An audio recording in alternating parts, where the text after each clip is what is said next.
चीन का दूसरा सबसे अमीर लापता। शी से विवाद के बाद गायब जैक मा।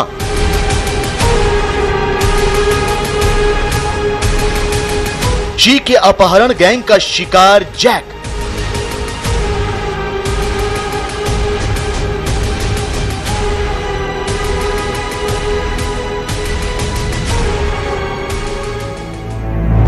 जैक मा कोई साधारण नाम नहीं है। कारोबार जगत में उनका नाम अपने दम पर अरबों कमाने वाले कारोबारियों की फहरिस्त में शामिल है। लेकिन हैरत की बात यह है कि चीन के सबसे अमीर शख्सियतों में शामिल जैक मा के बारे में 2 महीने से कोई जानकारी नहीं है। वो लापता हो गए हैं। चीन से जैक मा का गायब होने को ऐसे समझिए जैसे अमेरिका से फेसबुक के संस्थापक मार्क जुकरबर्ग या फिर माइक्रोसॉफ्ट के बिल गेट्स गायब हो गए हों। लेकिन अपने देश के सबसे बड़े कारोबारी जैक मा के गायब होने के बाद भी चीन में सब शांति शांति है।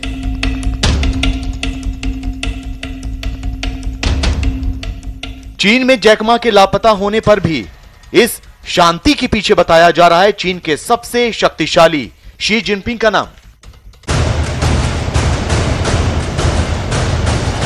इंटरनेशनल मीडिया की एक रिपोर्ट में कहा गया है कि जैक मा अक्टूबर के अंत से सार्वजनिक जगहों पर दिखाई नहीं दिए हैं। 56 साल के जैक, जिनकी कंपनी को एशिया का अमेज़न भी कहा जाता है, वो कभी चीन की सरकार यानी शी जिनपिंग के सबसे पसंदीदा चेहरों में से एक थे।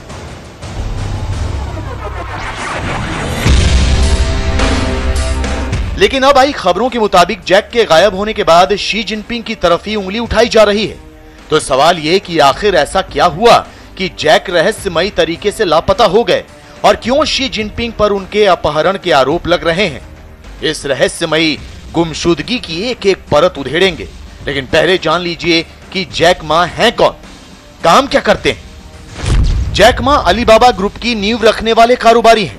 अलीबाबा ग्रुप चीन की सबसे बड़ी ई कॉमर्स कंपनी है। मार्च 2020 को कंपनी की सालाना आमदनी का आंकड़ा 5.5 लाख करोड़ रुपए था। जैक ने अपने करियर की शुरुआत बतौर टीचर की थी, तब उन्हें महीने के करीब 1100 रुपए वेतन मिलता था। अपने दम से, अपने दिमाग से इस मुकाम पर पहुंचने वाले जैक ने दुनिया भर में शोहरत भी कमाई और शी जिनपिंग के करीब जगह भी बनाई। लेकिन उनके रहस्यमयी तरीके से लापता होने के बाद शी जिनपिंग पर उनके अपहरण के आरोप लग रहे हैं। प्रेसिडेंट शी जिनपिंग जो है माओ त्से-तुंग के बाद एक ऐसे लीडर हैं जो अपने आप को उसी खांचे में देखते हैं और अपने आप को एक बहुत इम्पोर्टेंट और सबसे ज्यादा सक्षम और शक्तिशाली नेता समझने की कोशिश कर रहे हैं और वो बनने की कोशिश कर रहे हैं। पॉलिटिकली एक मॉडल है, इकोनॉमिक मॉडल दूसरा है। लेकिन इकोनॉमिक मॉडल में भी एक सर्टेन लेवल तक आप पहुंच सकते हो जहां आपकी शख्सियत उस नेता को या उस कम्युनिस्ट पार्टी के लिए कोई थ्रेट पैदा ना कर पाए। अक्टूबर 2020 तक जैक और सरकार के बीच सब कुछ सही चल रहा था। लेकिन एक बयान आने पर कारोबारी जैक से शी जिनपिंग खफा हो गए। जैक मा ने अक्टूबर 2020 में एक भाषण देते हुए कहा था कि चीन के वित्तीय नियम बहुत पुराने जमाने के हो चुके हैं। चीन के सरकारी बैंक सिर्फ कारोबारियों से ब्याज खाने की नीति पर चल रहे हैं। साथ ही बिजनेस में अगर कोई नया विचार लागू करने की कोशिश की जाए तो उसे दबा दिया जाता है।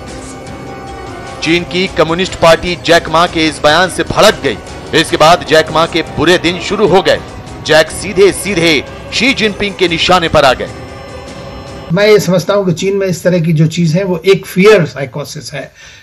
एक तरह से ये है कि कोई हमसे बड़ा ना हो जाए। अगर वो रिचेस्ट आदमी है दुनिया का या चीन का तो है, और उसको किस तरह से वो क्लिप करेंगे ये देखना पड़ेगा। अभी ऐसे कई लोग हैं। हालांकि उन्होंने कहा है कि अगर ये चाहें तो जो उनका, उन्होंने बीच में बैंकों को भी क्रिटिसाइज, सेंट्रल बैंकिंग सिस्टम जो चीन का बैंकिंग है, उन्होंने कहा भी कोलेटरल नहीं मांगना चाहिए, आपको उनको लोन देना चाहिए, एडवांस थोड़ा जरा बैंक्स को आगे बढ़ना चाहिए। और लेकिन उस बात को क्रिटिसिज्म माना गया कि सेंट्रल इंस्टीट्यूशंस का क्रिटिसिज्म है।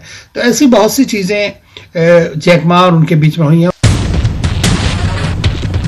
दूसरे देशों के बड़े कारोबारी भी अपनी सरकारों की आलोचना करते रहे हैं, लेकिन चीन में ऐसा करना अपराध है। जैक ने शी जिनपिंग की नीतियों पर सीधा हमला बोलकर गलती कर दी। अक्टूबर 2020 के बाद सरकार ने उन्हें घेरना शुरू कर दिया। अलीबाबा ग्रुप पर पाबंदियां बढ़ा दी गईं और नवंबर की शुरुआत में कंपनी को बहुत बड़ी चोट दी गई। जैक मा के कंट्रोल वाली एंट ग्रुप नाम की फिनटेक कंपनी पर सरकार ने शिकंजा कस दिया। नवंबर के महीने में जैक एंट ग्रुप का आईपीओ यानी शेयर मार्केट में कंपनी को लाने की तैयारी पूरी कर चुके थे। जैक दुनिया का सबसे बड़ा आईपीओ लाने वाले थे, लेकिन तय तारीख से 2 दिन पहले आईपीओ ब्लॉक कर दिया गया। एक रिपोर्ट के मुताबिक आईपीओ पर रोक लगाने के आदेश ऊपर से आए थे।